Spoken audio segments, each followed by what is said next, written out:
Bon, bonjour à tous. Bonjour, viens à côté de moi. Voilà, bonjour à tous et à toutes. Je suis très content ce matin d'accueillir, cet après-midi, pardon, à 14 h, d'accueillir Nicolas Sabouret. Nicolas Sabouret est un régional de l'Étape. Il est à côté, il est sur le plateau, rattaché au LIMSI, le laboratoire bien connu qui travaille sur des sujets qui intéressent l'IRT, entre autres, mais aussi beaucoup d'autres acteurs. Il est professeur à l'Université Paris-Sud, rattaché donc au LIMSI, ce que je disais, dans l'équipe CPU. Et il a un passé sur les sujets multi-agents, sciences cognitives, beaucoup d'activités nationales et internationales sur le sujet. Ce que je pourrais dire aussi, c'est que on est en train de construire un certain nombre de projets sur lesquels les sujets de simulation multi-agents et la prise en compte des modèles humains à l'intérieur de ces projets est important. Donc d'où l'intérêt, je pense, et de l'assistance nombreuses de gens qui sont venus l'écouter. Je pense que ça fait écho à un certain nombre de constructions de projets qu'on a à l'IRT en ce moment. Et je pense qu'il va pouvoir vous éclairer avec un titre. Alors, il a changé le titre là, par rapport à Simuler l'humain. Il me semblait que c'était le titre. Il était très sexy, mais donc il a mis un titre un peu moins sexy, mais plus long, mais qui exprime bien le propos. Il va pouvoir vous présenter un petit peu les sujets de simulation du comportement humain, en particulier avec des outils de type simulateur multi-agent. Je lui laisse la parole pour ces 3/4 d'heure de présentation et puis suivi de questions. Merci. Alors, donc j'ai prévu une présentation un petit peu longue, donc peut-être qu'à un moment on surveillera le temps et je dirais pop, on va couper des morceaux. Mais l'objectif, c'est effectivement de vous parler de la simulation de l'humain, qui est un sujet compliqué parce qu'il fait appel en fait à plusieurs champs disciplinaires et donc à plusieurs familles de questions scientifiques qui n'ont pas l'habitude d'être considérées de manière conjointe. Donc voilà, je vais essayer de vous éclairer un petit peu sur ça. Je n'ai pas forcément parlé que de travaux très récents, je vais parfois parler de choses un petit peu plus anciennes, et essayer de vous montrer les réflexions que ça m'a amené au bout de 10-15 ans autour de la simulation de l'humain, et en particulier du comportement humain, mais au sens du comportement cognitif. Je vais assez peu parler de comportement visuel, enfin les gestes, etc. Ce n'est pas forcément ce qu'on va voir aujourd'hui. Alors, même si je ne vais pas parler des gestes, je voulais vous montrer donc, deux petites vidéos. Ça, c'est une vidéo des groupes de gens. Vous voyez, il y a plein de choses qui passent dans les groupes de gens. Ça, c'est des comportements humains qu'on voit dans une soirée, en l'occurrence.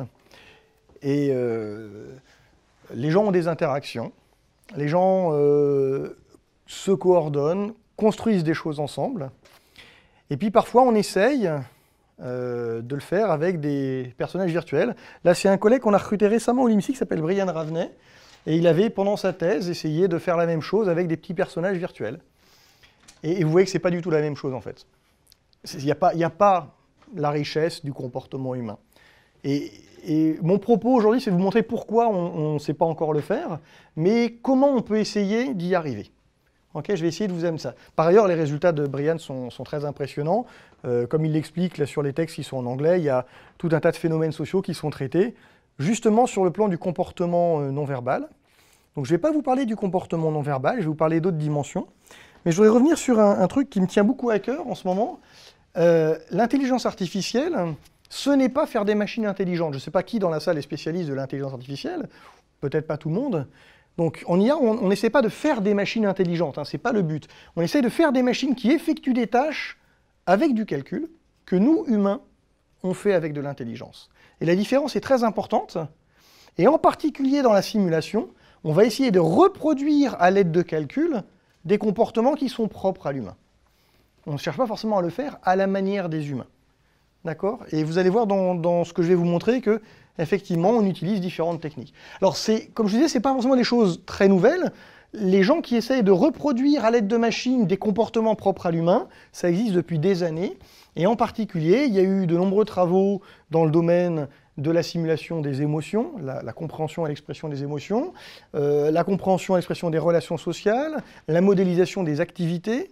Donc, c'est des choses qui ont été déjà pas mal étudiées. Et dans la manière d'aborder cette question, on peut se placer à différents niveaux. À table, Jacob me demandait est-ce que tu es plutôt au niveau individuel ou au niveau collectif, ben, on peut effectivement se placer des deux côtés. On peut s'intéresser à des agents virtuels et à des agents conversationnels. Là, on est dans des interactions 1 à 1 ou 1 à quelques-uns, comme je vous l'ai montré sur la vidéo. Et puis, on peut s'intéresser à des choses beaucoup plus collectives, de la simulation sociale, et en particulier ce qu'on fait dans les systèmes multi-agents. Et alors, je travaille sur ces deux sujets avec le même questionnement qui est comment simuler l'humain.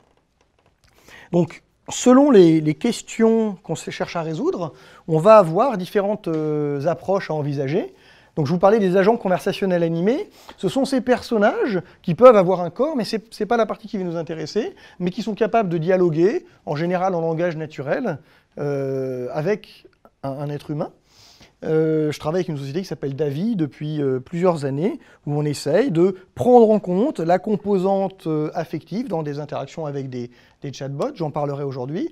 Il y a la simulation multi-agent, où là on se place à un niveau du coup beaucoup plus haut, et on essaye de reproduire des phénomènes, et je pense qu'il y a plusieurs personnes dans cette pièce qui sont intéressées à des sujets similaires. Là ici, c'est de la logistique pour le transport de biens. On essaie de voir si on peut optimiser une fonction quelconque avec des approches distribuées. Distribuées au sens de l'IA, hein, pas forcément distribuées au sens de l'implémentation. Et puis, il y a des choses autour de la simulation d'activité. Il y a beaucoup de travaux qui se sont faits avec des méthodes statistiques pour essayer de comprendre l'activité. Et voilà, que font les gens dans leur journée, comment se décompose l'activité des individus.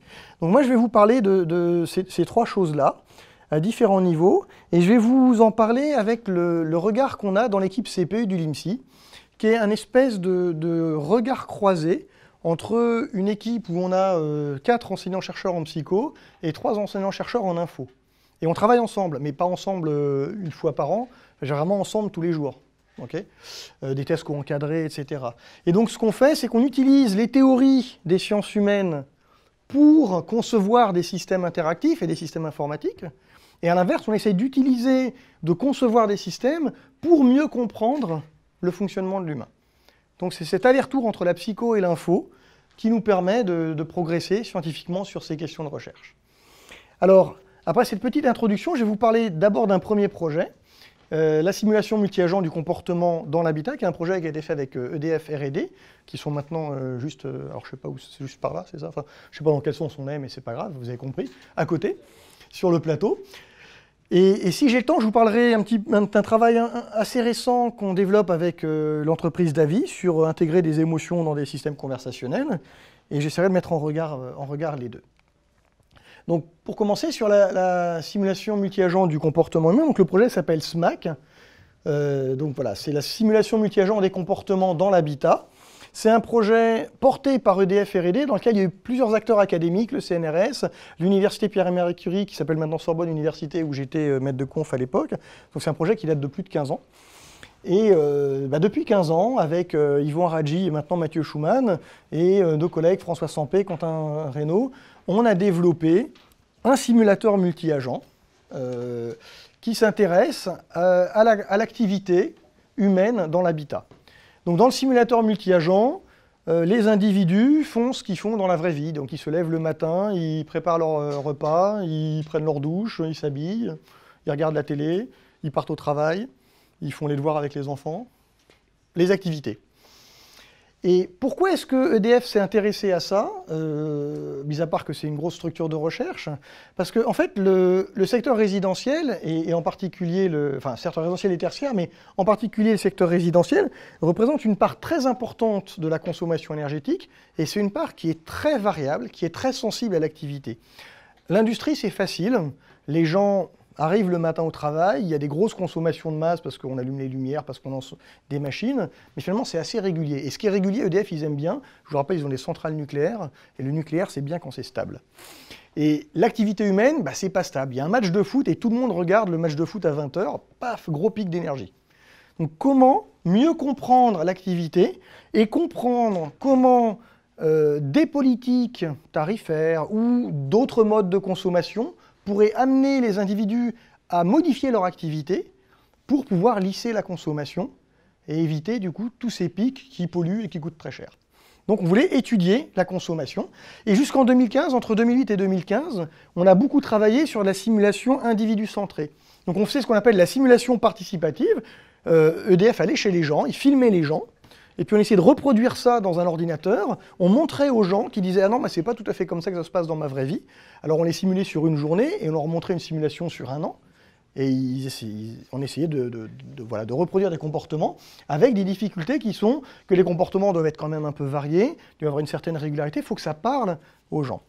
Et on s'est posé la question, alors je vais parler de la question qu'on s'est posée un tout petit peu après. Donc juste avant de parler de la question qu'on s'est posée, la manière dont on travaille, c'est qu'on essaye de reproduire les traces de l'activité ou du comportement des individus, à partir de ce qu'on a filmé. Donc en gros, on essaie de construire des diagrammes d'activité qui sont des séquences de tâches qui décrivent l'activité des individus. Ensuite, il faut de la visualisation pour le montrer aux gens. Et ce qu'on veut, c'est que ces comportements soient suffisamment réguliers, c'est-à-dire que les gens se lèvent à peu près toujours à la même heure, alors ça dépend des contraintes, hein, mais mangent ensemble. Dans ma famille, on essaie de manger ensemble, c'est pas le cas dans toutes les familles. Aiment bien regarder le journal. Donc il y a une certaine régularité. Et puis il y a une certaine variabilité. Je ne regarde pas la télé tous les soirs, ou je ne vais pas forcément, de temps en temps je vais au cinéma, ou parfois je me lève un peu plus tard, etc. Et là on se heurte immédiatement à la limite des approches statistiques dont je vous parlais tout à l'heure, hein, type ce que font Whedon et ses collègues, où là, dans ces approches, on essaie de construire des individus un peu moyens. Et l'individu moyen, il n'existe pas. Donc ce qu'on veut, nous, c'est pas l'individu moyen, c'est tous les gens qui ne sont pas l'individu moyen, mais qui fabriquent des statistiques cohérentes. Alors, on essaye du coup de générer des emplois du temps crédibles, et c'est pour ça qu'on est parti sur une approche multi-agent, pour à la fois avoir des comportements typiques, plausibles, mais aussi des comportements qui s'adaptent à différentes situations. Le problème de cette approche, comme vous avez filmé les gens et remplir des paramètres à la main dans le simulateur pour reproduire ces diagrammes d'activité, où à la fin les gens nous disent « Ah oui, ça ressemble un peu à ma vie », c'est que ça ne passe pas à l'échelle. Vous faites 10 personnes et vous y avez passé 6 mois. Donc vers 2016, on a commencé à se dire, est-ce qu'on ne pourrait pas trouver d'autres méthodes, d'autres manières de travailler? Donc les systèmes multi-agents, c'est bien, mais finalement les stats, c'est pas mal aussi. Est-ce qu'on ne pourrait pas mélanger un peu les deux? Donc, notre problématique, c'était de passer de la simulation d'une famille d'une dizaine d'individus, ou disons d'une dizaine de familles d'une demi-douzaine d'individus, à la simulation d'une ville entière de 30 000 habitants. Aujourd'hui, avec le simulateur SMAC, on simule des quartiers ou des villes entières et on produit des milliers de courbes de charge. Et là, on est tombé un peu sur une mine d'or. Donc, c'est un travail qui a été fait par un postdoctorant à l'époque qui s'appelle Quentin Reynaud. On est tombé sur une mine d'or, c'est les enquêtes emploi du temps. Je ne sais pas si dans la salle, il y a des gens qui connaissent les enquêtes emploi du temps. Levez la main si c'est le cas, non? Ok, super. Donc, les enquêtes emploi du temps, c'est des données qui ont été collectées par différents pays, ça existe dans la plupart des pays de l'OCDE, sur ce que font les gens dans la journée. Concrètement, si je prends le cas de l'enquête emploi du temps en France, ce que les Américains appellent les Time Use Survey, c'est des enquêtes qui ont lieu tous les 7 ans, ou 5 ou 7 ans, et l'enquête de 2009-2010, ils ont été interrogés 12 000 ménages, c'est-à-dire 18 500 personnes, qui ont rempli chacune 2 carnets. Donc ça fait 27 000 carnets, ok. Et sur chaque carnet, toutes les 10 minutes, vous écrivez ce que vous faites, pendant une période de 27 heures. Alors la nuit, vous dormez et vous l'écrivez le matin, hein, que vous avez dormi, mais voilà le concept. Okay, donc vous voyez, c'est un travail, hein, c'est pas anodin. Donc c'est une masse de données monstrueuse, et en plus, on peut y avoir accès gratuitement pour des besoins de recherche. Alors, on est tombé là-dessus, on s'est dit, mais c'est génial, utilisons ça. Donc c'est très utilisé par les statisticiens, les enquêtes emploi du temps, en particulier pour faire l'analyse et la prédiction de l'activité, mais la manière de l'utiliser des statisticiens est, comme d'habitude, une étude agrégée. En fait, on essaie d'agréger des données et de tirer des informations sur la journée type, combien de fois par nuit les gens se lèvent, à quelle heure se lève l'étudiant moyen, etc. Et nous, c'est pas ce qu'on veut faire. Quand on agrège les données, en fait, on écrase une partie de l'information, on perd la partie individuelle qui était celle qu'on avait dans SMAC. On n'a pas d'activité sur plus d'une journée. Donc c'est compliqué, c'est pas parce que j'ai vu une journée d'une personne que je peux dire que toutes les journées de cette personne sont comme celle-là. Et c'est pas parce que j'ai statistiquement agrégé une journée de tout un tas de gens qui se ressemblent que je peux affirmer que la journée type des gens, c'est celle-là. Vous voyez, arriver à reproduire de la variabilité à partir de données statistiques, c'est extrêmement compliqué. Et puis surtout, dans les enquêtes d'emploi du temps, il n'y a pas les informations sur la collaboration entre les gens. Donc on prend un repas ensemble, typiquement, ce n'est pas quelque chose que je vais trouver dans l'ETUS. Donc ça, moi, je l'ai dans SMAC, parce que dans SMAC, j'ai les paramètres pour dire le déjeuner, j'aime mieux quand on le prend ensemble, donc préférentiellement, on va essayer de le faire. La douche, en général, je la prends tout seul, par exemple, hein, c'est un autre exemple. Donc voilà, ce genre d'activité collective, j'aide mon enfant à faire les devoirs, ce n'est pas des choses qu'on va forcément avoir dans l'ETUS.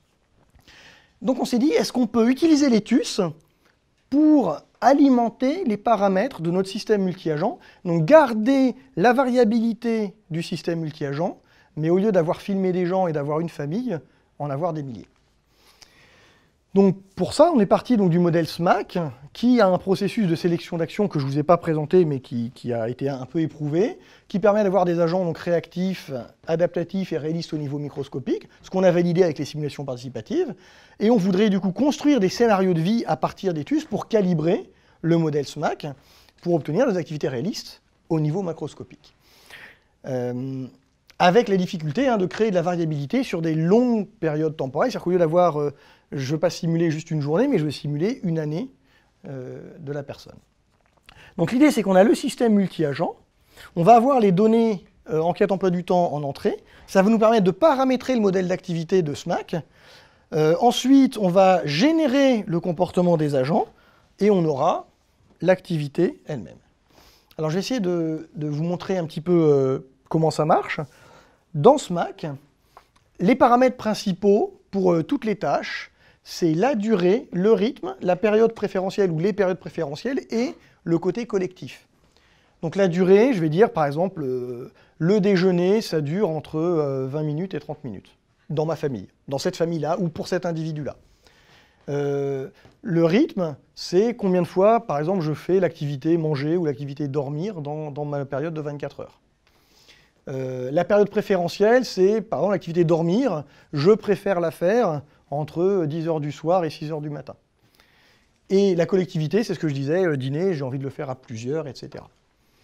Donc avec ces paramètres, dans le système SMAC version 2015, on génère le comportement de nos individus. Avec un peu de variabilité, derrière il y a des tirages aléatoires, suffisamment pour que on ne soit pas tout le temps pile dans les bornes, mais on essaye d'y rester, et on essaye de remplir les contraintes de l'emploi du temps, de manière à ce que ça produise une simulation réaliste. Donc, voilà un exemple. Et donc, j'ai un exemple avec des périodes préférentielles, des rythmes, des durées. Le système SMAC me génère un diagramme d'activité, et puis je redemande une nouvelle journée, je vais obtenir un nouveau diagramme d'activité. Chaque diagramme d'activité est différent, chaque journée est différente. Mais elles se ressemblent un peu toutes. Enfin, un peu toutes. Elles se ressemblent suffisamment pour que les gens disent « Ah oui, ça me ressemble, c'est moi ». Et après, derrière, j'en ai pas parlé tout à l'heure, mais évidemment, ces diagrammes d'activité, on attache des appareils électriques à toutes les activités. Avec ça, on génère des consommations énergétiques. Et là, on retombe sur le problème de départ qui était prédire la consommation énergétique. Dans les Tamius Survey, donc j'ai des ensembles de carnets qui correspondent à des types de journées. En gros, il y a les journées semaine, les journées week-end. Donc je coupe mes carnets en deux. Puis dans chaque carnet, j'ai une liste d'activités qui ne sont pas les mêmes que les activités SMAC. Donc il a fallu qu'on fasse un petit travail pour aligner les deux nomenclatures. Et ensuite, j'ai des types d'individus. Donc ça, c'était pas mal parce que c'est aussi quelque chose qu'on utilisait dans SMAC. On sait que les individus, ils peuvent avoir différents profils. Ils sont CSP+, ils sont jeunes ou vieux, ils sont hommes ou femmes, ils sont écolos ou pas. Et ça change la manière dont on contrôle son activité.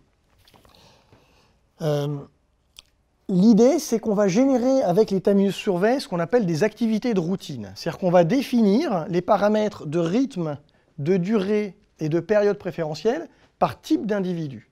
Donc on va aller chercher dans nos Tamius, dans nos enquêtes d'emploi du temps, statistiquement, les informations de rythme, de durée et de période préférentielle pour chaque activité, pour un type de journée et pour un type d'individu. Par exemple, les hommes de 35 à 55 ans en semaine ont des durées de déjeuner qui sont comprises entre telle valeur et telle valeur. Et ensuite, une fois qu'on a ces activités de routine, on va les individualiser pour générer des comportements individuels qui sont représentatifs. Donc on va prendre un individu et on va dire maintenant, cet individu, avec cette activité de routine, je vais lui paramétrer l'activité de routine pour lui. Donc ça sera ses paramètres SMAC. Donc j'aurai fixé la borne mix, la borne max. J'aurai fixé les périodes préférentielles. Ça sera fixé pour lui. Et là, je vais le passer au moteur SMAC qui va me générer des journées pour cet individu. Donc si j'arrive à capturer les paramètres, les espèces de paramètres d'activité de cet individu à partir de l'activité type de tous les individus pour ce type de journée,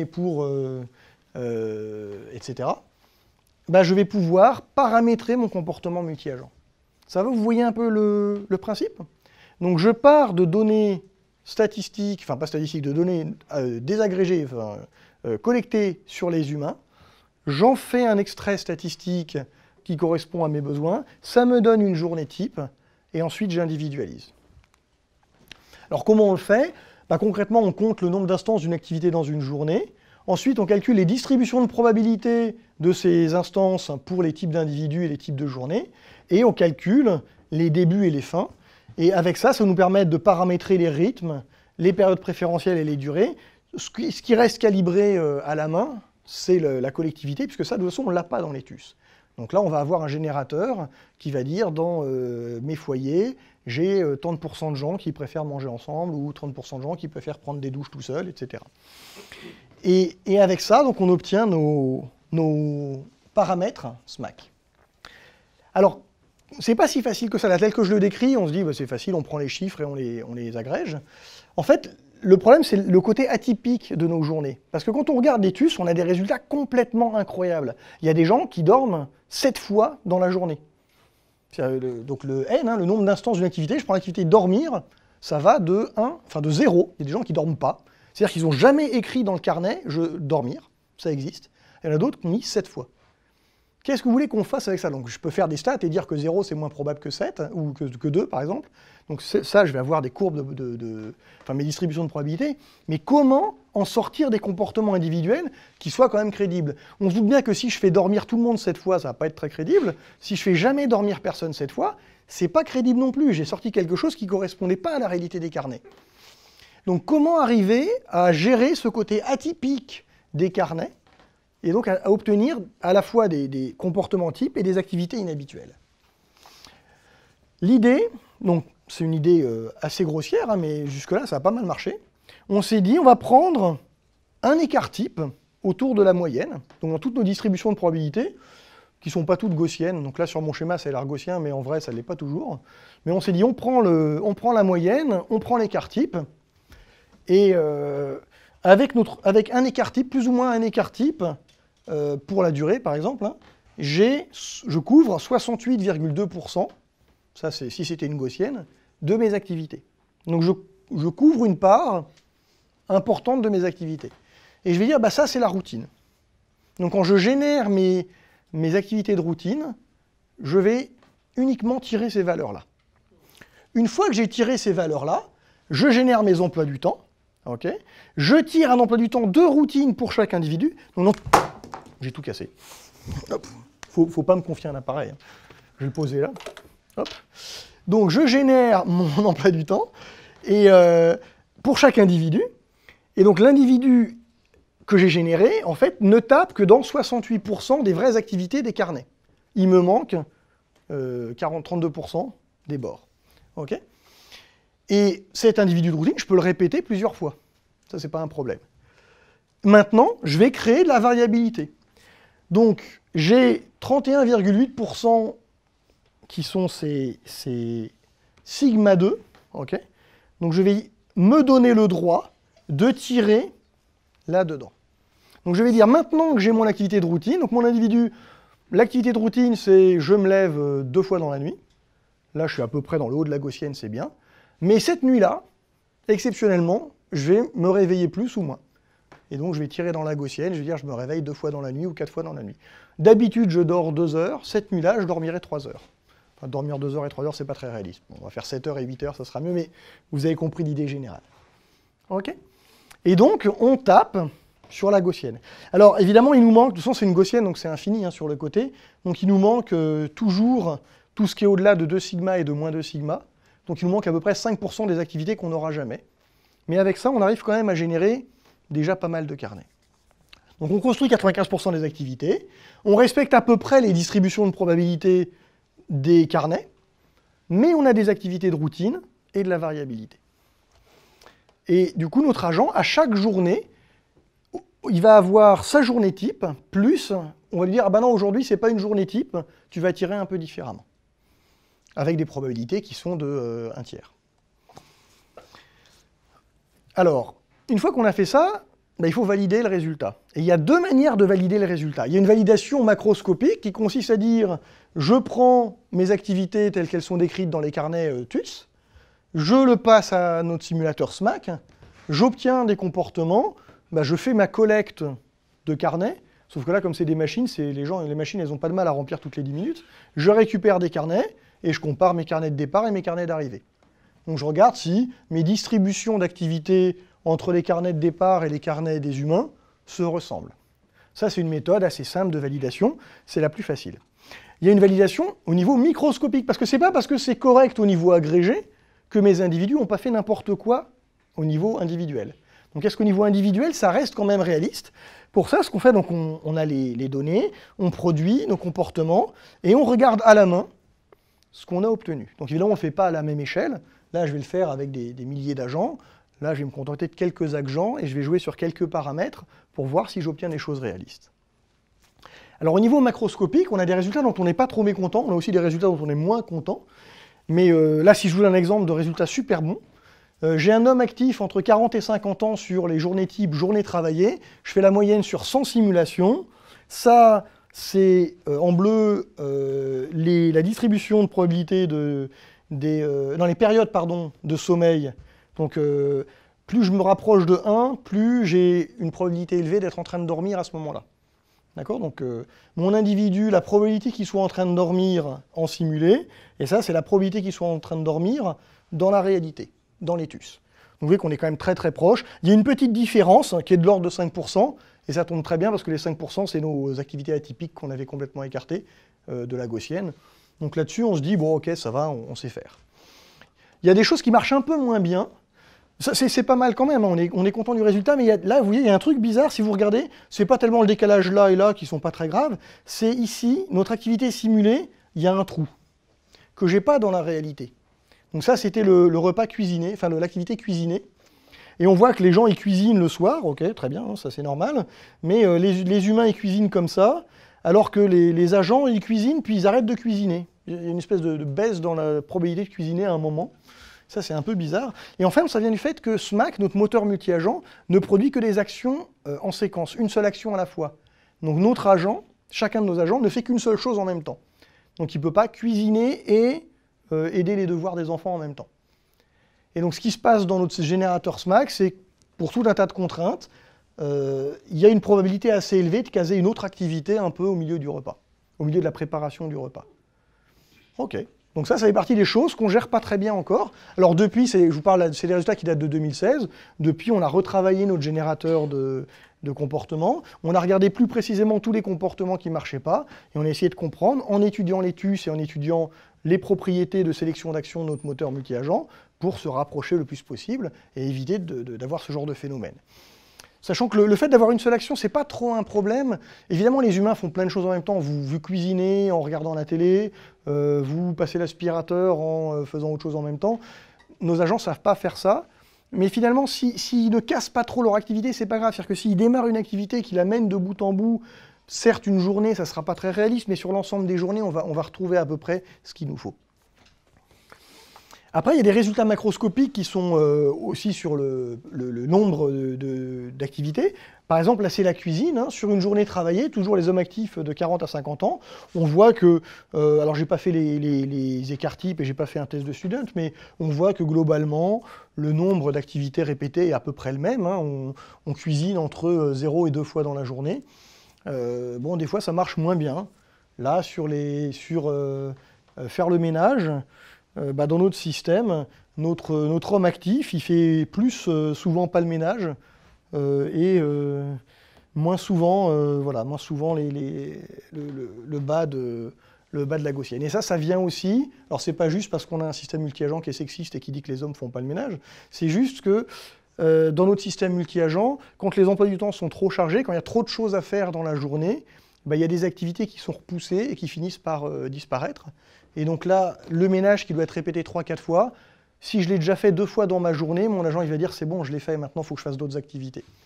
C'est un peu réaliste aussi, hein, ceci dit, ça correspond à certaines choses. Voilà, donc pareil, c'est des choses qu'on a un petit peu corrigées depuis, et c'est tout un travail courant. Après, au niveau individuel, pour valider au niveau individuel, on s'est dit juste regarder les courbes, ça ne suffit pas. Ce qu'on a fait, c'est qu'on a rajouté à la main des perturbations dans les emplois du temps générés. Donc on a dit, ok, très bien, au niveau macro, on sait faire. Maintenant, qu'est-ce qui se passe si je demande à mon simulateur de me produire un comportement et que je casse ce comportement? J'introduis une erreur dans le système et je demande au système multi-agent de gérer le reste de l'emploi du temps. Typiquement, je mets une panne de réveil le matin. Donc normalement, mon agent, il dort, il se lève, il prend sa douche, son petit-déj, il va travailler, il regarde la télé. Ça, c'est une journée type qui, qui correspond à peu près à ce qu'on devrait retrouver. Évidemment, il va y avoir des variations sur la durée ici, sur le dîner. Enfin, il y a des variations qui apparaissent, mais globalement, ça ressemble à ça. Et maintenant, je lui dis, finalement, je t'oblige à dormir jusqu'à 8 heures. Donc, je perturbe l'emploi du temps qui était généré par l'ETUS. Et le reste de l'activité, par contre, lui, respecte le principe de time use survey que je vous ai développé à l'instant. Donc ça, c'est quelque chose qui marchait très bien avant quand il n'y avait pas les time use survey. C'est-à-dire si je cassais quelque chose, le système adaptatif, il corrigeait. Mais là, le système adaptatif, tous ces paramètres viennent des time use survey.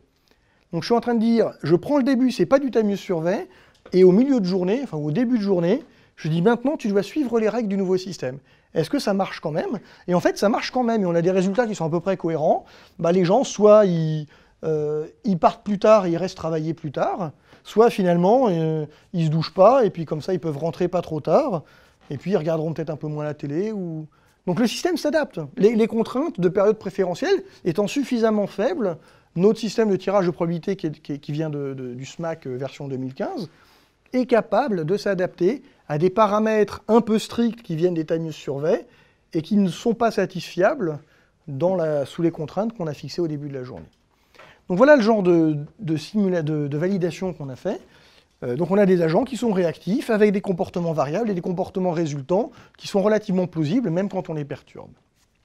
Donc aujourd'hui, SMAC, c'est un outil qui est en production dans EDF R&D. Il y a, depuis 2018, il y a plus de 100 000 courbes de charge qui ont été fabriquées par notre simulateur, qui sont utilisées dans différentes études autour de ce qui se fait à EDF. Alors évidemment, je ne vais pas vous détailler tout, parce que je n'ai pas le droit, mais il y a quand même certaines choses dont je peux parler. Actuellement, on travaille sur 2 projets qui sont des extensions de SMAC. Il y a tout un tas de projets autour de l'autoconsommation collective. Donc on essaie de voir comment, à partir de ces simulations d'activité, on pourrait modéliser ce qui se passe en termes d'échange d'énergie dans le cadre d'individus qui se partagent de l'énergie produite localement. L'autoconsommation, c'est quand vous avez un panneau solaire ou une éolienne dans votre jardin. Et collectif, c'est quand vous la partagez avec les voisins. Okay, donc est-ce qu'on est capable à la fois de reproduire ces flux d'énergie dans notre simulateur, et puis surtout de voir comment l'activité peut-être se modifie en fonction de la disponibilité ou non d'énergie propre à certaines heures de la journée. Ce qui est compliqué avec l'autoconsommation, c'est que le moment où l'énergie coûte rien, c'est-à-dire quand il y a des panneaux solaires dans la journée, c'est quand vous n'êtes pas chez vous, en général. Vous êtes au travail, à ce moment-là, il fait beau, et manque de bol, c'est le moment où il faudrait faire ses lessives et tout ce qui coûte cher. Mais peut-être qu'il y a des foyers qui, eux, sont chez eux, qui n'ont pas de PV. Est-ce qu'on peut échanger de l'énergie? Donc est-ce qu'on peut adapter les activités, mais au niveau collectif, pour réduire? On a déjà, il y a des articles qui sont publiés, que vous pouvez trouver sur la page web, où on a montré qu'effectivement, on arrive à optimiser un peu l'utilisation de cette énergie en utilisant le simulateur. Un autre projet qui nous tient pas mal à cœur, c'est le véhicule électrique. Le véhicule électrique, ça casse toute notre problématique énergétique que je vous ai racontée jusque-là. En fait, je ne vous ai pas parlé d'énergie, je vous ai parlé d'activité. Mais si dans l'activité, je commence à prendre en compte la consommation énergétique, un problème qui va arriver, c'est comment, dans mon activité, je prends en compte le fait que peut-être une part de mon énergie va être dédiée à charger ma voiture pour aller au travail. Est-ce que, à certains moments de la journée, j'ai envie de charger ma voiture, à d'autres moments, j'ai peut-être envie de décharger ma voiture pour utiliser de l'énergie. Donc il y a tout un tas de problématiques qui s'intéressent à ces questions. Et quand Renault travaille toujours sur le projet, le même que celui qui a fait tout le travail dont je viens de vous parler sur les enquêtes emploi du temps, et il essaye, en utilisant des enquêtes un peu similaires aux enquêtes emploi du temps, mais cette fois sur les déplacements, de reproduire l'activité de déplacement des individus pour voir à quel moment le véhicule est dans la maison, et donc à quel moment il va falloir l'alimenter en énergie, pour essayer d'avoir quelque chose de plus en plus réaliste. Donc ça, c'était la partie agent conversationnel. Je jette juste un petit coup d'œil à l'heure, il est 41. Alors je vais essayer de ne pas parler trop longtemps sur la partie agent affectif, parce que j'avais promis que je ne dépassais pas 3/4 d'heure pour qu'on ait le temps de discuter. Donc là, je vous ai montré des choses très multi-agents. Il y a plein d'agents et on simule plein de bonshommes. Et je voudrais vous montrer complètement le contraire. Là, je vais avoir un seul bonhomme et je vais essayer d'interagir avec lui. Donc ça, c'est un projet qu'on mène avec une entreprise qui s'appelle Davy, qui fait des agents conversationnels experts. Donc ils ont une base de connaissances, par exemple dans la banque. Dis-moi. Non, j'ai raté peut-être, mais tu as dit combien d'agents étaient en interaction? 100 000? Non, on a moins que ça.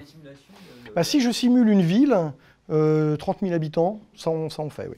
C'est-à-dire que 30 000 habitants sur un an, il nous faut une journée pour le calculer. À peu près, l'ordre de grandeur, avec une grappe de calcul qui est à EDF. On ne calcule pas ça sur le PC. Sur votre PC, ça prend un peu plus de temps qu'une journée, mais ça se fait. Donc il y a un serveur dédié aujourd'hui EDF qui produit ces courbes de charge, et on a produit environ 100 000 courbes de charge depuis... C'est-à-dire que c'est des demandes, à chaque fois il y a une demande qui nous dit « Moi je m'intéresse à tel problème, j'aimerais voir comment telle politique tarifaire influe sur l'activité », et on génère des activités synthétiques à partir de ça. Alors, je reviens donc sur le côté individuel. Donc je vous disais, on a des agents conversationnels qui sont experts dans un domaine, à qui on peut parler en langage naturel, et comme vous allez le voir tout de suite, je vous montre l'architecture après, oui, alors là vous voyez rien du tout en fait. Hop. Est-ce que... Non, vous voyez pas bien, là, c'est tout petit. Bon, alors, je vais vous le traduire. Donc, c'est un dialogue simulé avec un agent expert de cette entreprise. Donc, quelqu'un lui dit « Bonjour, j'ai perdu mon mot de passe ». Et la machine répond bah, « Pour vous réinitialiser, rendez-vous sur le site mot de passe ». Et là, l'utilisateur dit « Bah oui, mais c'est un peu robotique. Quoi. Je veux dire, c'est pas très humain ». Et effectivement, la machine robotique, elle ne comprend pas ce que ça veut dire. Elle va dire « Qu'est-ce que vous voulez dire ?» Et je dis bah, « Je sais pas, mettez des émotions ». La machine dit « Mais les émotions, c'est quoi ?» Je ne sais pas. Donc justement, on va essayer de voir avec les machines comment leur mettre des émotions. Donc c'est vraiment la problématique qu'a cette entreprise, rendre leurs agents virtuels qui sont... donc l'entreprise, elle vend des agents virtuels à d'autres entreprises qui servent de système de relations clients avec des clients. Donc comment rendre l'image de l'entreprise auprès du client plus humaine?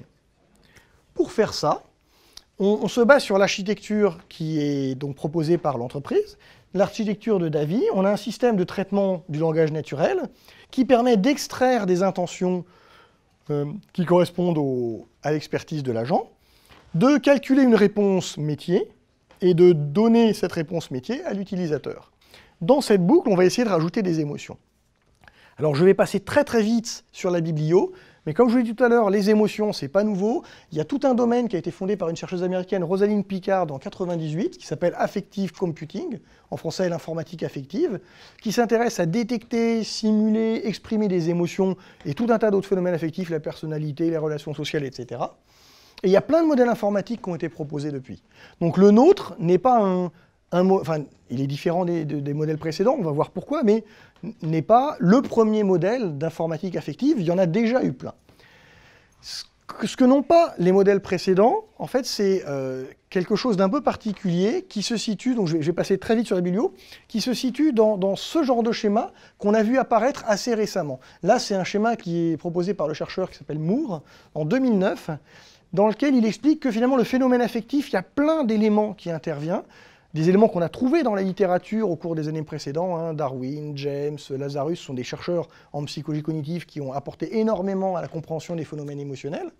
Et finalement, ce qui a été identifié par les chercheurs récents, c'est qu'il y a toute une composante qu'on appelle la tendance à l'action, qui aujourd'hui n'est pas prise en compte par les systèmes informatiques. Ce qu'on sait bien faire en informatique, c'est ça, j'ai un stimulus, je fais une évaluation cognitive, j'en déduis une émotion. Ou, ce qu'on sait bien faire aussi, c'est j'ai une émotion, je décide de faire une réaction chez l'agent. Et ce qu'on ne sait pas faire, c'est cet état de préparation à l'action qu'ont les agents, et qui est en fait caractéristique, c'est vraiment l'élément au cœur de notre émotion. Parce que finalement, quand je dis j'ai une émotion, en fait, une émotion, c'est la tendance à faire quelque chose. Ça, c'est pas que ça, mais c'est aussi la tendance à faire quelque chose. Je vois un danger, ce danger, je l'interprète comme un danger, et de cette interprétation, avant de dire j'ai peur, bah, mon corps va se mettre en mouvement.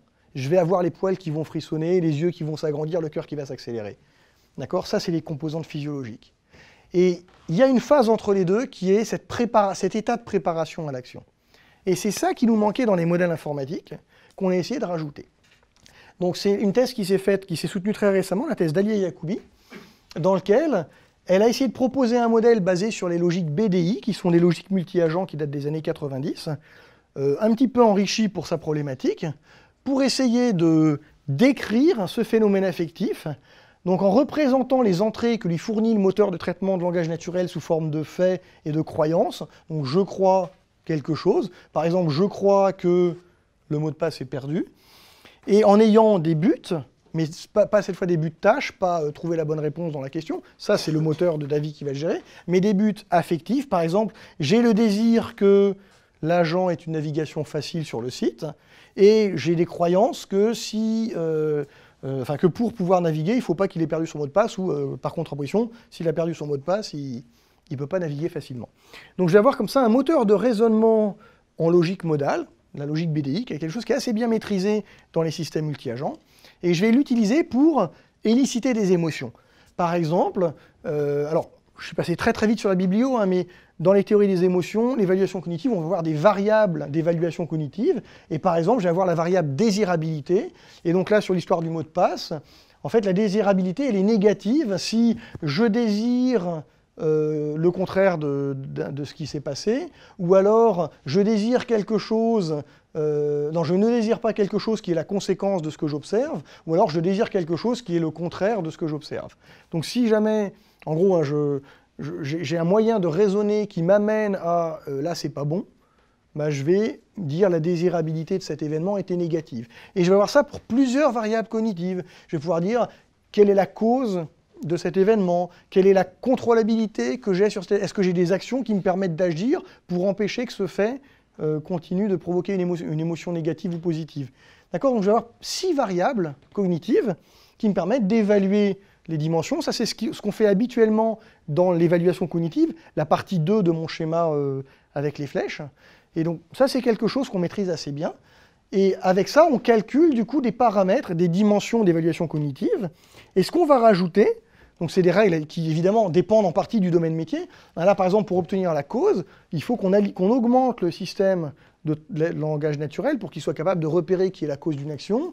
Là, pour la désirabilité, il faut quand même qu'on ait le fait phi, il faut qu'on ait les désirs qui soient fournis. Donc il faut évidemment rajouter des choses dans la base de connaissances de l'agent. Mais bon, c'est des choses qui se font assez bien. C'est l'affaire d'une journée de travail sur une base déjà existante.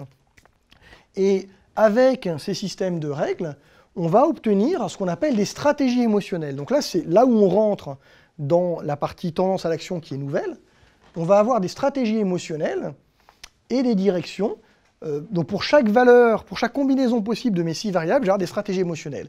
Dans le cas concret de ma tendance à l'action autour de j'ai perdu le mot de passe, en fait la stratégie émotionnelle, ça va être une stratégie qui a été identifiée qui s'appelle move against, quelque chose qui est bien référencé en littérature, en psychologie, et c'est contre les circonstances. Donc en gros, j'ai envie d'aller à l'encontre. Donc ma tendance à l'action, c'est d'aller à l'encontre les circonstances qui sont la cause du problème, en l'occurrence la perte du mot de passe. Et aller à l'encontre, ça correspond à différents types de tendances à l'action. Ça peut être avoir envie de détruire, ça peut être avoir envie d'enlever un obstacle. D'accord ? Tout ça, c'est identifié. Et dans la littérature, il y a des centaines de tendances à l'action qui ont été étudiées par les psychologues. Alors évidemment, si ensuite je traduis ça avec des mots, parce que mon agent il parle avec le client, ça peut aller de un truc comme « Ah, il y en a marre », ça c'est « destroy », à voyons voir ce qu'on peut faire », ça c'est « remove obstruction ». Et vous voyez bien que selon le contexte, il ne faut pas utiliser forcément le même. C'est-à-dire si je dis « Ah, il y en a marre » à un client, c'est pas terrible. Après, si je fais « voyons ce qu'on peut faire » et que la cause est grave, là j'ai l'air ridicule. Donc il y a une histoire ensuite de contextualisation et ce qu'on appelle de régulation émotionnelle. Alors je ne vais pas vous parler beaucoup de la régulation émotionnelle, c'est passionnant, mais ce que je voudrais vous montrer, c'est plutôt l'approche générale qu'on a dans l'évaluation. Donc pour évaluer ce modèle qui a été produit, en fait on est parti de la théorie en sciences humaines, on a conçu un modèle informatique à partir de la théorie des tendances à l'action, et ensuite on produit des comportements et on va faire une évaluation subjective. Donc là, je n'ai pas la possibilité d'avoir des quantités de données astronomiques, parce que je parle d'un système interactif. Donc il faut que je me base juste sur l'évaluation, comme on l'avait fait dans la deuxième partie pour SMAC. Et soit je fais une évaluation à la troisième personne, je regarde les traces de quelqu'un d'autre, soit je fais une évaluation en interaction. J'interagis avec l'agent et je dis ce que j'en pense. Et pour ça, on va remplir des questionnaires qui sont obtenus par les théories en SHS, qui disent, voilà, si vous posez telle question, vous devez obtenir telle distribution de probabilité sur les réponses. Et ça traduit la manière dont les gens perçoivent. Et vous faites des études statistiques pour voir comment les gens ont perçu les interactions. Et avec ça, on se pose des questions comme est-ce que les tendances à l'action sont bien perçues? Est-ce que les stratégies de régulation marchent bien? Donc ce que dit la théorie, est-ce que ça s'applique au cas agent? C'est pas évident, c'est pas parce que j'ai une théorie en psycho qui marche pour des humains que quand je fais de l'interaction humain-agent, cette même théorie va rester vraie. D'accord? Donc ça, je dois le vérifier.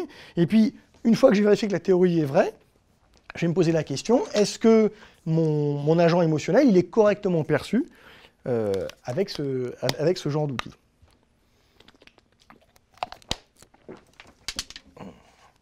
Alors, pareil, je vais passer un petit peu l'évaluation pour laisser du temps aux discussions, mais en gros, ce qui est pas mal, c'est qu'on reproduit les résultats de la littérature, puis parfois, comme je vous le disais, c'est un aller-retour, on va dans les deux sens. On a même des résultats qu'on n'avait pas dans la littérature. Par exemple, la littérature, c'est pas beaucoup intéressé à la redirection.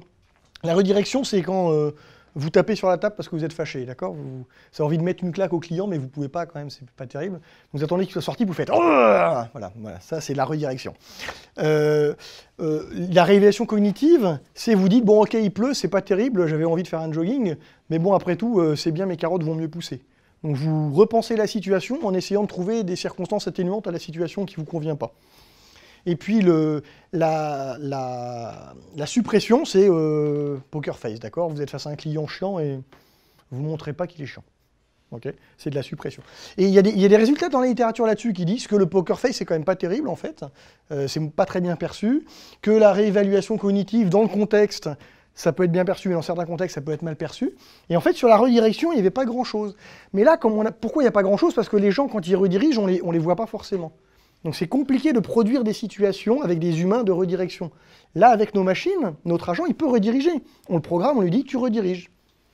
Et on regarde ce que ça donne, comment les humains le perçoivent. Et on a des résultats marrants sur le fait que rediriger, ça peut être pertinent dans certains contextes.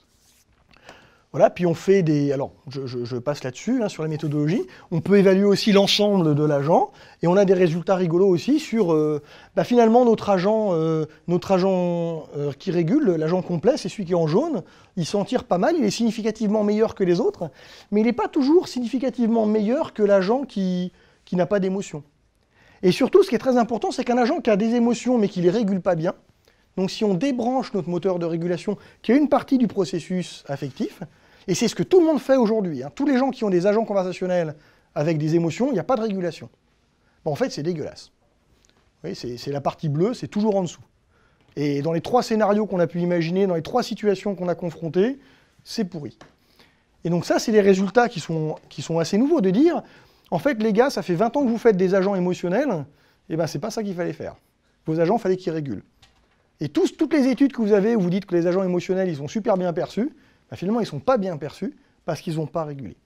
Dans un contexte d'interaction. Ça, c'est une étude en interaction avec un agent. Alors, juste, c'est un projet qui s'appelait Titan, qui aujourd'hui est déployé chez des clients. Le travail continue. On a une thèse en psychologie cognitive avec la même entreprise, où cette fois, donc, qui est encadrée par une de mes collègues qui est psychologue, dans lequel on s'intéresse à l'expression et à la perception de l'intimité. L'intimité, c'est pas « je vais coucher avec vous », c'est avoir un comportement un peu plus intime. Quand vous allez chez le boulanger qui vous dit bonjour le matin, vous créez une sorte d'intimité. D'accord, ce genre de choses, est-ce qu'on est capable de le reproduire avec un agent? Et puis, de plus en plus, on s'intéresse aussi aux comportements non verbaux, parce que les agents de Davy, ils peuvent être sur tablette, ils peuvent être sur différents supports, ils peuvent être par téléphone, donc quand c'est que du dialogue, ça marche bien, mais dès qu'il y a un visuel, Davy aimerait bien étudier si, avec un visuel qui exprime de l'intimité, qui exprime des tendances à l'action, ils arrivent à obtenir des meilleurs résultats. Aujourd'hui, le visuel, il ne sert à rien. L'expérience de Davy sur les agents conversationnels, c'est que les gens veulent un chatbot, mais quand on leur met un petit bonhomme animé, mis à part le côté c'est rigolo pendant 3 jours, après l'entreprise dit non mais en fait ça ne nous intéresse pas. Donc comment faire pour que ce côté agent virtuel animé soit un apport, une plus-value pour les clients qui utilisent des chatbots dans leur service client. Voilà, alors j'espère que je n'ai pas trop débordé, et du coup je voulais susciter quelques réflexions sur la base de ces 2 types de travaux que j'ai étudiés qui sont quand même, qui ont l'air assez différents et qui en fait ont pas mal de choses en commun. Il y a une démarche commune, c'est la démarche qu'on développe dans CPU, mais c'est une démarche qui se trouve ailleurs que chez nous, qui est cette démarche où on observe ce que fait l'humain, on regarde les théories en sciences humaines, on collecte des besoins terrain, on essaye de reproduire ça dans des situations écologiques, donc avec des vrais humains, pas dans des laboratoires. Dans les laboratoires, ça marche toujours. Quand on met des vrais humains, ça marche moins bien. Et on fait un modèle informatique avec ça, et on fait une validation expérimentale sur laquelle on étudie des traces. On n'étudie pas la réalité, il faut faire très attention à ça. Hein. Ce qu'on étudie, c'est juste des traces d'interaction. Donc les gens ont interagi et ils répondent à un questionnaire. Ce que j'ai, c'est juste l'opinion qui m'exprime à travers le questionnaire. Évidemment, les psychologues essayent que leur questionnaire leur permette de capturer le plus de choses possible, mais finalement, on n'observe que des traces. Donc ça, c'est quelque chose qui est commun aux deux. Maintenant, il y a des questions différentes. Hein. Quand on est sur de la simulation de l'activité collective, on va être en multi-agent. Quand on est sur de l'interaction, on va être en mono-agent. Mais dans les 2 cas, on peut développer le même type d'approche scientifique. Alors, une question qu'on se pose parfois, c'est est-ce que c'est de la recherche fondamentale ou de la recherche appliquée ? Évidemment, il y a un côté appliqué parce que forcément, ce qu'on fait, c'est on le fait pour le déployer dans des situations avec des entreprises. Mais la recherche en elle-même, elle est fondamentale. C'est-à-dire qu'elle est basée sur la compréhension de ce qui caractérise les comportements des humains. Et ça, c'est de la recherche à long terme. Pour EDF, je vous disais, ça fait 15 ans qu'on bosse sur le sujet. Pour Davy, ça fait 5 ans qu'on bosse sur le sujet et on continue de le faire, et pour EDF aussi. Donc c'est des choses qui nécessitent du temps, on n'est pas sur des TRL 3 mois. Même si, dans les 2 cas, à la fin, on obtient des produits qui certes sont utilisés concrètement par les entreprises. Alors, qu'est-ce que j'ai appris ces 10 dernières années ou ces 15 dernières années à la frontière entre sciences humaines et systèmes multi-agents ? La première chose qu'on apprend, c'est que simuler, c'est pas observer. D'accord, hein, l'humain fait des choses complètement inattendues. Le SMAC de départ, il dormait jamais 7 fois par jour. On n'avait pas ça. Jamais un humain dirait je dors entre 2 et 7 fois par jour. Ça, on ne règle jamais ces paramètres. Et c'est parce que j'ai été observer l'humain que j'ai vu que ça existait. Ou qu'il y avait des gens qui faisaient des repas de 7 heures dans la journée. Okay. Intéressant. Il faut le reproduire, et ça, je ne l'avais pas dans la simulation. J'ai dû aller le chercher chez les humains. La deuxième chose, j'en ai parlé tout à l'heure, hein, on observe des traces, on reproduit des traces, mais dans tous les cas, le processus de décision, il reste caché. Encore une fois, c'est quelque chose auquel je tiens énormément. L'IA n'est pas faire des machines intelligentes, la simulation n'est pas faire ce que fait l'humain. C'est des traces qu'on produit, et c'est ça qu'on va étudier. On ne peut pas prétendre à plus que ça. Et c'est important, parce que du coup, simuler, c'est pas prédire.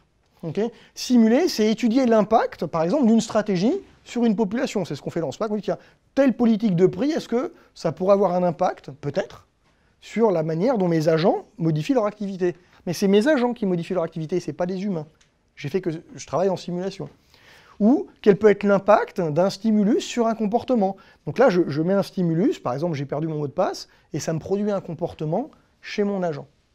Mais rien ne dit que la simulation va reproduire un phénomène réel. D'accord ? Donc il y a des problèmes de réalisme et de crédibilité. Et rien ne dit que ce que j'obtiens dans la simulation est transférable ensuite à la réalité. Okay ? Et c'est très très important d'avoir ça en tête quand on travaille avec de l'humain. Tout ce qu'on produit informatiquement, ce n'est pas de la prédiction. C'est quelque chose qui peut servir de support pour une étude. Donc il ne faut pas vendre, quand je fais des systèmes multi-agents, hein, je ne vais pas voir les gens en disant « je vous vends un modèle prédictif ». Ça, c'est pas vrai. C'est pas prédictif.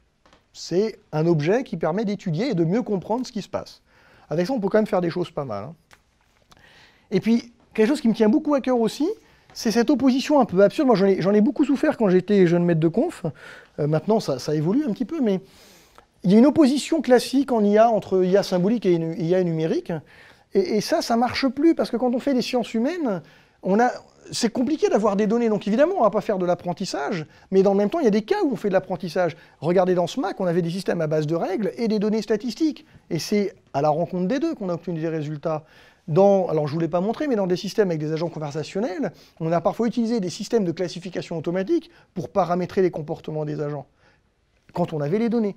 Quand on n'a pas les données, évidemment, on est obligé d'écrire les règles à la main. Il n'y a pas de miracle. Je veux dire, l'IA, si elle n'a pas de données, elle ne fait pas grand-chose. Donc, il faut combiner les deux. Et j'ai plein d'exemples dans mes travaux depuis 15 ans où on a combiné les différentes approches d'IA. Opposer l'IA numérique et l'IA symbolique, c'est ne pas voir qu'en fait, il y a une continuité de méthodes développées depuis les années 60 autour de la reproduction de mécanismes de raisonnement des humains. Enfin, la reproduction, pas des mécanismes, mais la reproduction des résultats, des décisions obtenues grâce aux mécanismes de raisonnement des humains. Voilà, je m'arrête là. Je voudrais remercier les collègues qui ont travaillé avec moi sur ce projet, l'entreprise d'AV et l'entreprise EDF que j'ai beaucoup citées, qui ont porté ces projets avec leurs sous-sous à eux. Voilà, merci à tous.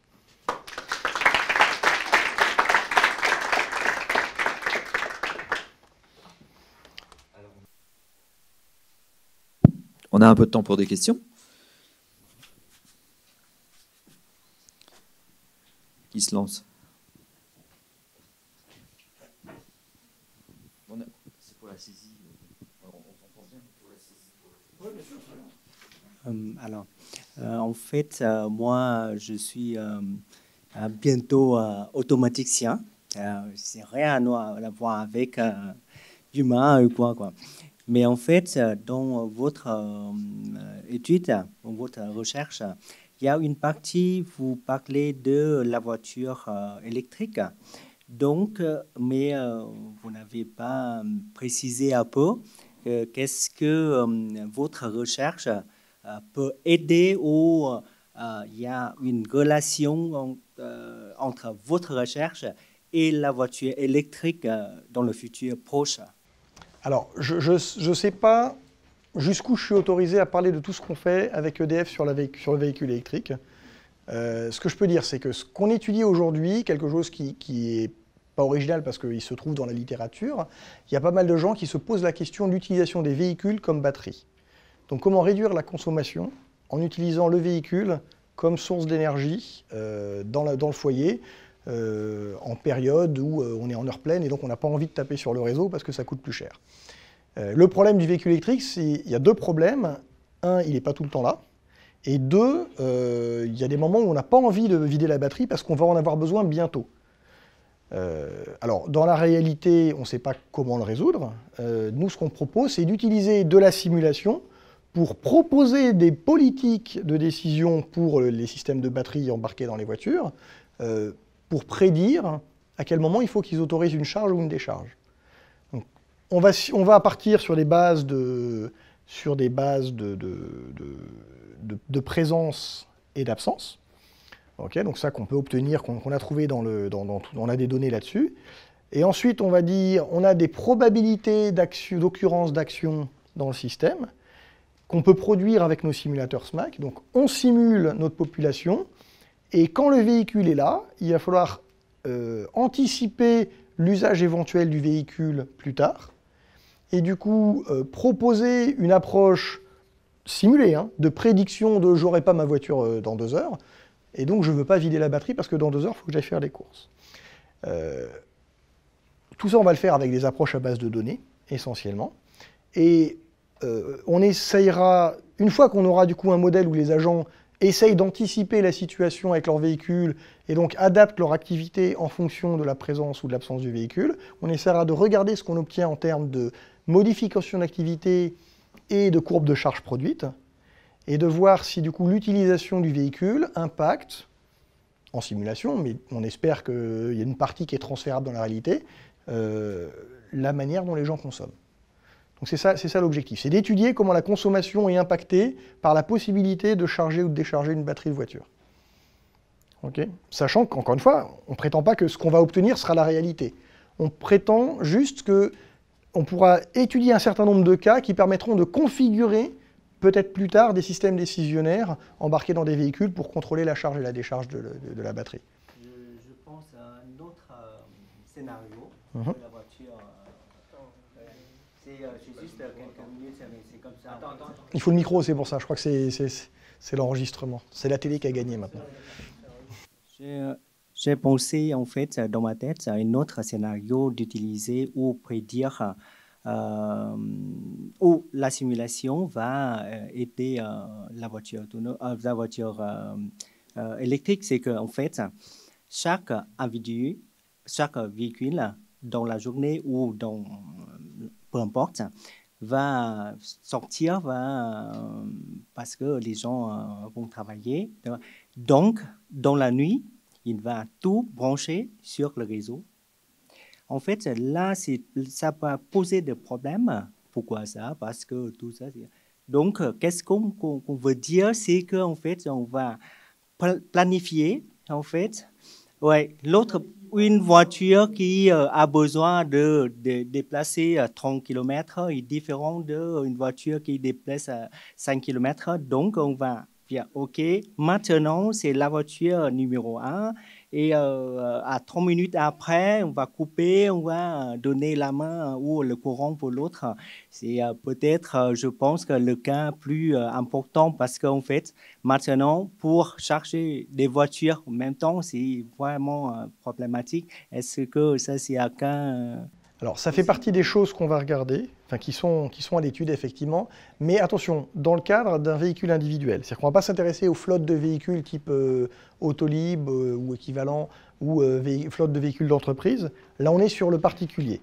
Mais on peut quand même, comme on simule plusieurs milliers de foyers, on peut s'intéresser à voir comment équilibrer la charge entre les foyers. Donc ça, c'est des choses qu'on a déjà étudiées, même dès 2015. À l'époque, on n'avait que 10 foyers. Faire des équilibrages de charge en disant tel foyer ne fait pas de machine de telle heure à telle heure, et c'est une politique qui est imposée. Et comme ça permet d'équilibrer les charges. Comment gérer les effets rebonds, parce que quand personne n'a pu charger, dès qu'ils ont le droit de charger, les gens ils se mettent à charger et tout le monde démarre en même temps. Donc comment éviter ce genre d'effet? Donc c'est des choses qu'on a déjà étudiées dans ce MAC autour de l'activité. On va évidemment l'étudier autour du véhicule. Mais par contre, on restera au niveau du véhicule particulier, pas de la flotte d'entreprise. Merci. De rien. Merci pour la présentation. J'ai une question. Vous avez dit qu'on ne cherche pas à prédire, on cherche à produire quelque chose de plausible. Du coup, ma question, c'est pour la partie individuelle, enfin, générer un agent qui fait quelque chose de plausible. Est-ce qu'on a regardé, quand on a fait la validation, le fait que ce qu'on produit ressemble à des individus qu'on a regardés dans nos données,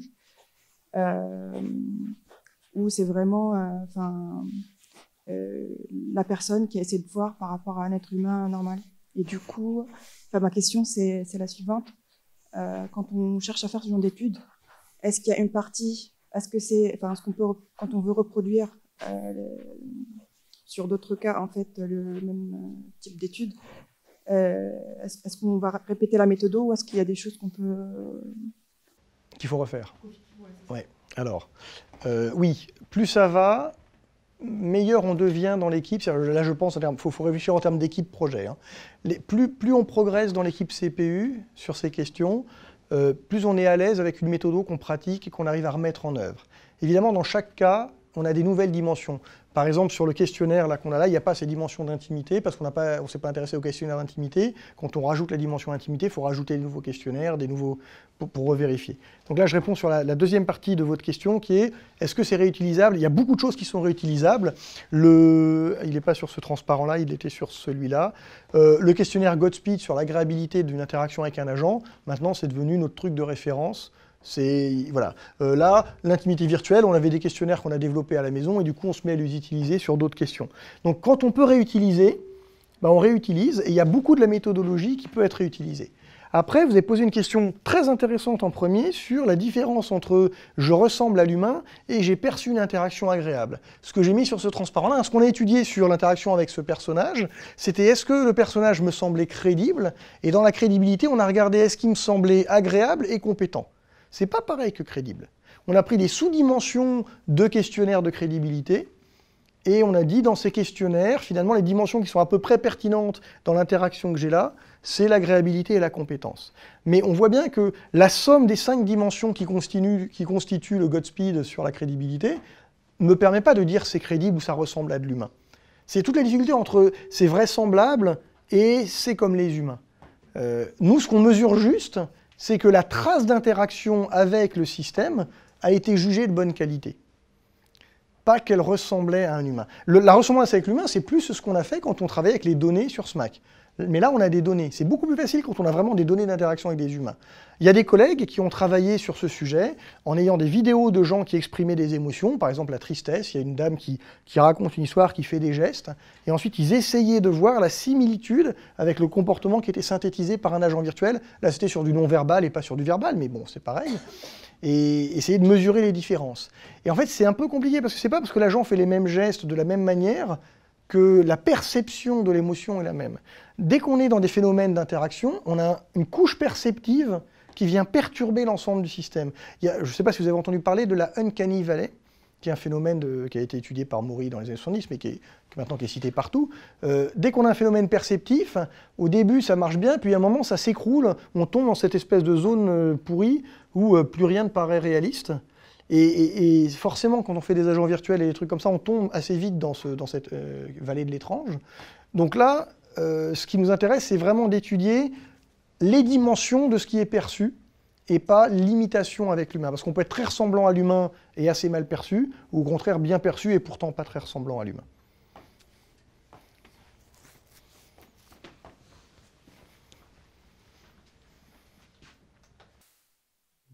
Justement, j'avais une question aussi sur l'Uncanny Valley, mais donc vous venez un peu d'y répondre. Mais alors justement, est-ce que statistiquement, quand les résultats sont meilleurs, est-ce que ça cache pas le fait que derrière, si jamais il y a une interaction avec une émotion qui n'est pas la bonne, on tombe dans l'Uncanny Valley et pour le coup, ce soit bien moindre? C'est-à-dire, est-ce qu'il y a pas, ça cache pas une grosse disparité? Enfin, c'est une question, hein. Est-ce que ça pourrait pas être pire parce qu'on rajoute une mauvaise émotion?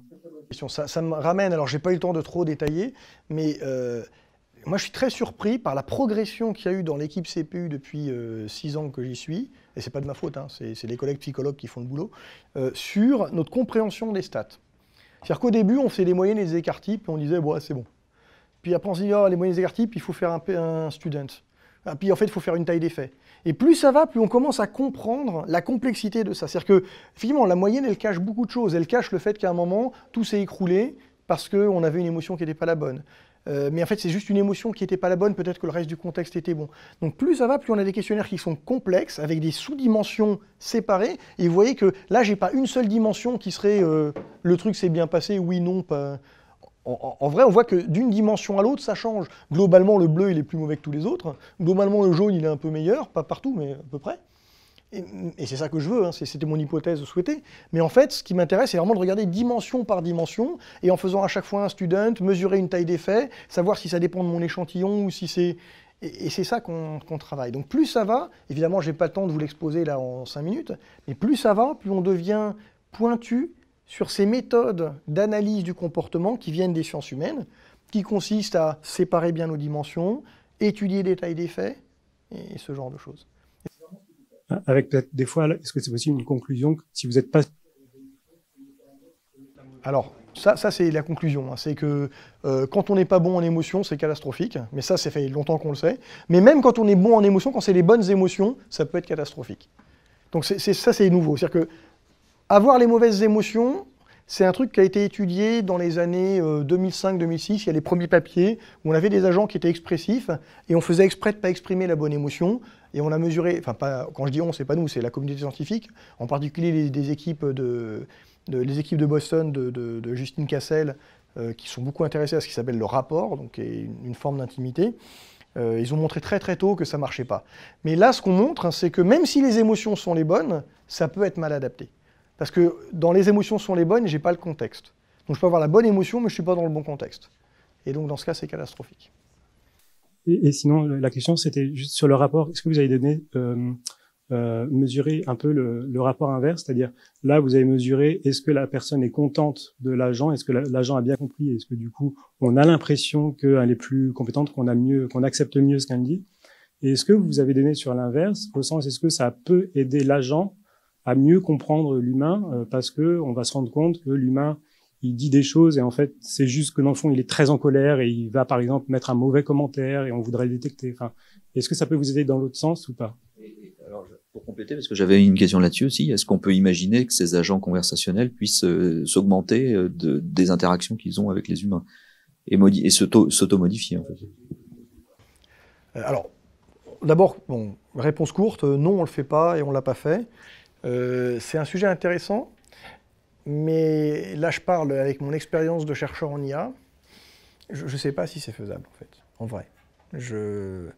Ok, l'agent, il va pas comprendre l'humain. Bon. Ou il va comprendre un truc, et il va dire, du coup, j'ai détecté telle émotion, mais on est dans de l'IA, donc on est dans du pas sûr. Hein. Je vous rappelle, l'IA, c'est résoudre des problèmes NP avec des algos P. Hein. Donc forcément, de temps en temps, on se trompe. Enfin, il y a des heuristiques partout. Donc, voilà, je suis passé à côté du machin, je me suis loupé. Est-ce que pour autant, je veux transformer ma règle de décision sur la base de ce que j'ai appris? Je sais pas si c'est... J'ai pas réfléchi suffisamment pour répondre précisément. Pour l'instant, on l'a pas fait. Je sais pas si j'ai envie d'aller dans cette direction. D'adapter le comportement de l'agent pour qu'il soit capable de dire... Alors, ce qui existe par d'autres collègues, c'est des systèmes où on détecte des catégories d'émotions. Donc là, on n'a plus le côté tendance à l'action, on va directement à la catégorie d'émotions reconnue, et ça donne des paramètres. Par exemple, là, l'utilisateur a peur, et donc du coup, on peut paramétrer la réaction de l'agent en fonction de ça. Ça existe depuis quelques années, ça marche assez bien, mais ce n'est pas finalement évalué en termes d'efficacité. C'est-à-dire que je ne connais pas de travaux, peut-être qu'il y en a un, je ne connais pas de travaux de collègues qui aient mis ça en œuvre dans un système et qui aient mesuré comment l'utilisation d'un comportement adaptatif en fonction des émotions de l'interlocuteur améliorait la perception de l'agent. Donc il faudrait regarder si ça existe. Je ne l'ai pas fait. Bonjour et merci. De rien. En quoi est-ce que vos équipes sur SMAC vous ont aidé à l'amélioration des chatbots? Alors, l'étude elle-même, non. C'est la méthodologie qui nous aide. Hein. C'est vraiment ça que j'essaie de montrer à la fin. C'est que finalement, la méthodologie qui est commune aux deux, et que j'ai développée d'abord avec SMAC, puis avec les chatbots, puis encore plus avec SMAC, puis encore plus avec les chatbots, c'est cet aller-retour qu'il y a entre l'observation de l'humain, la confrontation à des situations terrain. Donc dans SMAC, on allait chez les gens, on les filmait. Dans les chatbots, on met des gens dans les offices du tourisme qui interagissent avec une machine. Je vous promets que ça ne marche pas du tout. Okay. Alors que dans les labos, ça marche toujours très bien. Quand on met dans l'office, ça ne marche plus. Et comment on confronte ces observations terrain avec les théories psycho, que ce soit les théories en ergonomie cognitive, ce qu'on fait dans SMAC, ou en psychologie cognitive, ce qu'on fait dans les chatbots, et nos modèles computationnels, qui eux reproduisent les théories, on croit, le plus fidèlement possible. Après, évidemment, s'il y a des modèles, donc on simplifie, donc forcément, il y a des choses qu'on loupe, mais on a l'impression d'être à peu près conforme à la théorie, et quand on le fait tourner, ça ne marche pas du tout. Donc cette problématique, on l'a qu'on fasse du multi ou du mono. Et ensuite, comment on essaye d'y répondre avec des outils statistiques, avec des données, avec des systèmes à base de règles, comment on marie tout ça, bah, c'est des questions qu'on se pose. Donc ce serait surtout de la méthodologie alors. Est-ce que ce serait pas impossible qu'un chatbot me dise d'abréger la conversation parce que j'ai piscine après ou parce que je dois réveiller mes enfants, je sais pas. Alors ça, on pourrait. C'est-à-dire qu'on pourrait utiliser les données de Tamius Survey ou un truc comme ça pour dire... Alors, après, là, on met le doigt dans quelque chose, c'est amusant, hein, je trouve ça amusant. Je ne sais pas si j'ai envie d'aller vers cette société-là. C'est une société où la machine me dit attention, d'après mon simulateur d'activité, si tu veux réussir à tout faire dans la journée, là maintenant, faut arrêter de regarder la télé, il faut aller faire le boulot. C'est ce que font les parents avec les enfants. Mais en tant qu'adulte, je ne sais pas si j'apprécierais d'avoir une machine qui me dit ça. Mais bon, c'est une idée. On pourrait effectivement le faire. Ouais, non, j'aurais pas envie en fait. Moi, j'avais une question. Jusqu'à la fin de l'exposé, je m'attendais à un moment à entendre parler d'émergence. Je n'en ai pas entendu, en particulier dans la première partie. Un des intérêts des approches multi-agents, c'est aussi de pouvoir explorer une combinatoire et que peut-être par simulation, on peut observer des choses qui sont des cas un peu atypiques, un peu particuliers, qui ne sont pas observés. Tu t'es jamais confronté à cette problématique-là, en particulier sur les sujets Alors, énergie? si, y a deux questions dans l'émergence. Il y a concevoir des systèmes qui, par émergence, reproduisent un phénomène que je souhaite observer. Donc c'est, j'implémente une fourmilière avec des fourmis qui ont des règles, prendre des objets et les déposer, et je sais que je dois observer la création d'un tas de brindilles. Donc là, je sais ce que je veux observer, je sais ce que je veux contrôler comme comportement, et je regarde si ça colle. C'est ce qu'on fait à une échelle différente. Dans SMAC, quand on dit, je vais revenir sur la présentation SMAC, et sur la validation macro, c'est ce qu'on fait quand on compare on sait qu'on veut que les gens dorment à peu près comme ça. Et donc on regarde si notre système multi-agent, en produisant 100 agents, arrive à nous reproduire une courbe d'activité qui a cette tronche-là, ou une courbe de charge. On a essayé de valider. Un collègue d'EDF, Bruno, a beaucoup travaillé sur la validation en comparant des courbes de charge que EDF collecte chez les vrais clients et des courbes de charge synthétiques. Alors au niveau individuel, la courbe de charge individuelle, c'est très compliqué à étudier, mais quand on commence à les agréger, on voit des propriétés de regroupement, donc c'est au niveau de l'émergence qu'on le voit. Donc ça, on l'a. Dans SMAC, on l'a depuis le début. C'est-à-dire qu'on a toujours eu cette approche, ce questionnement d'émergence qui dit « je sais ce que je veux observer, je sais comment je paramètre mon système, et je vérifie que je suis allé dans la bonne direction ». Après, il y a un autre phénomène des systèmes multi-agents, c'est l'apparition de phénomènes non anticipés. Alors on l'a, mais d'un point de vue scientifique, moi je suis toujours plus gêné pour parler de ce genre de choses, parce que ça veut dire qu'en tant que chercheur, je ne savais pas trop où j'allais, et j'ai vu des trucs rigolos apparaître. C'est toujours agréable quand ça arrive. Hein. Donc je vous disais tout à l'heure, par exemple, voilà, les hommes qui font pas le ménage, c'est rigolo, j'ai des hommes qui font moins le ménage que les femmes dans mon bon, ok, très bien. Je suis embêté parce que parfois l'émergence de ce type-là, c'est aussi des erreurs dans le modèle. Donc j'observe des choses, et en creusant un petit peu, en grattant ce que j'observe, je m'aperçois que finalement, c'était que mon modèle était mal calibré. D'où la difficulté de la validation. D'où la difficulté de la validation, exactement. Oui, pour compléter la question sur l'émergence, effectivement, pour moi, les systèmes multi-agents, c'est ce qui permettent, on programme des comportements individuels et puis on voit ce qui sort, quoi, hein, avec l'interaction. Mais du coup, si la validation, elle marche pas là, c'est-à-dire que dans ton graphique là, sur les durées de sommeil, c'est pas bon, on fait quoi? Bah, quand c'est pas bon, on y retourne. C'est-à-dire que d'où peut venir l'erreur? Elle peut venir de la manière dont on a agrégé les données. C'était le cas ici. Hein.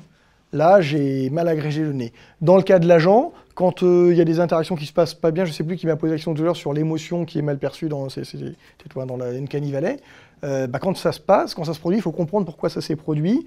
Et dans le cas des systèmes des systèmes mono-agents, des organisationnels, si on a un système à base de règles, ça peut être assez simple. Dans le cas des systèmes multi-agents avec les TUS, c'est plus compliqué d'aller retrouver quelle part de la donnée statistique a provoqué l'erreur. Hein. Ça devient assez pénible. Mais on le fait, on gratte, jusqu'à ce qu'on arrive à trouver d'où vient la différence, quel paramètre a pu jouer en faveur ou en défaveur du phénomène qu'on veut produire. Et ça nous arrive parfois à reconsidérer la manière dont on agrège nos données statistiques, la manière aussi dont on contrôle le paramètre de comportement. Ça, on n'y touche pas trop. Mais il y a des choses qui ont été rajoutées dans le modèle SMAC au fil des ans, parce que par émergence, on a vu apparaître des choses qui n'étaient pas toujours ce qu'on souhaitait. Donc là, on est vraiment dans cette démarche de « j'essaye de faire émerger, mais je sais ce que j'essaye de faire émerger ». C'est-à-dire c'est pas de l'émergence non anticipée, c'est je sais que c'est vers là que je veux aller, et si j'y arrive pas, il faut que je comprenne pourquoi le comportement de mes petites fourmis n'a pas produit un tas de brindilles comme je le souhaitais. Et donc ça, c'est ce qu'on fait. C'est pour ça que ça prend 4 ans. Parce que là, je vous l'ai raconté en 25 minutes, mais il faut 4 ans pour obtenir chacun de ces deux résultats. Voilà, donc ça prend un petit peu de temps parce qu'il faut gratter à chaque fois que ça ne marche pas. Évidemment, je vous montre ce qui marche à la fin. Bien, on va arriver au bout. J'ai une dernière question peut-être aussi pour les perspectives. Tu as un petit peu parlé au tout début du sujet des multi-activités, c'est-à-dire qu'en fait, on fait des agents qui enchaînent un certain nombre d'activités et puis en fait on laisse de côté ceux qui en font deux en même temps, qui regardent la télé en mangeant, etc. Est-ce que sur les agents conversationnels, en tout cas l'approche aussi représentation de l'humain plus individuelle, le sujet des émotions simultanées, finalement que la personne peut porter, est un sujet qui est en travail dans la communauté.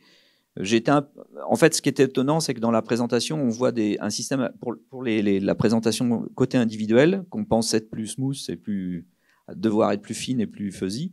On a des règles qui sont un peu cadrées. Et comment on peut faire pour essayer de rendre la chose un peu plus adaptable Alors, le problème, c'est pas de générer, parce qu'on génère plusieurs tendances à l'action. C'est-à-dire qu'en fait, j'ai mes variables et j'ai des règles de déduction logique, donc les règles d'inférence de type celle-là. Donc j'applique mes règles d'inférence. Je me suis aperçu qu'il manque une négation dans mon truc, mais c'est pas grave.